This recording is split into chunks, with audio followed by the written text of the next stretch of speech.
Gün olar pes yuyulub. Bir də Bir bax. hardasa 3 gündür. Buraya no.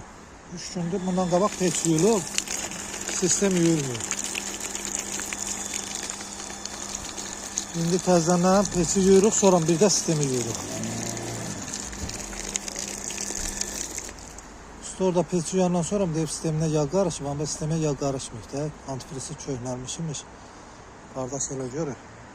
Ben göstərək onda. Baxın, antifris dəyişməyiblər. Bax, baxdığımda bax. Budur vəziyyət. Elə biliblər yağdır. Amma pesi yumuşum işte. Peşdən yenə də zıvı çıxdı. Sistem yuyulmayandan sonra peşdən pesin yuyulmasının mənası yoxdur. Gərək sistem də yuyulsun. Bura.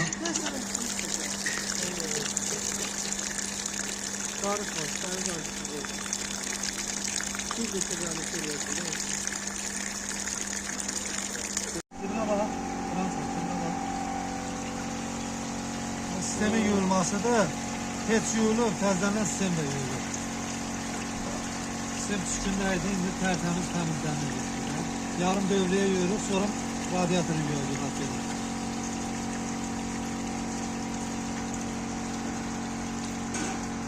O su yığılsın bir farklı da var.